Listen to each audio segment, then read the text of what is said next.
ସାଙ୍ଗମାନେ ଥରେ ଟିକେ ଦେଖୁନ ଖୋଲା ଆକାଶ କେତେ ନିର୍ମଳ, କେତେ ସ୍ୱଚ୍ଛ, କେତେ ସୁନ୍ଦର। ଆପଣଙ୍କର ହୃଦୟ ଠିକ୍ ସେହିପରି ସ୍ୱଚ୍ଛ, ନିର୍ମଳ ଆଉ ସୁନ୍ଦର ଅଛି ନା ନାହିଁ, ଥରେ ନିଜକୁ ପଚାର। ଏ ଖୋଲା ଆକାଶର ସୌନ୍ଦର୍ଯ୍ୟ, ଏଇ ଖୋଲା ଆକାଶର ନିର୍ମଳ, ଏଇ ଖୋଲା ଆକାଶର ମହତ୍ଵ କିଏ ବା ଜାଣିଛି? ନା ଏଠି ଗର୍ବ ଅଛି, ନା ଏଠି ଅହଙ୍କାର ଅଛି, କିଛି ନାହିଁ।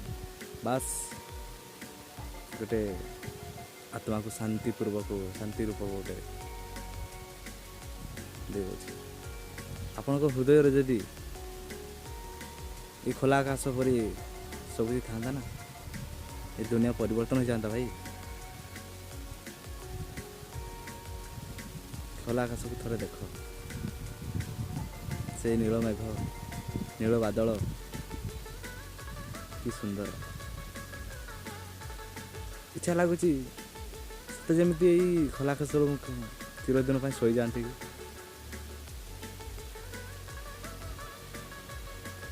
ଜୟ ଜଗନ୍ନାଥ। ସାଉ କ'ଣ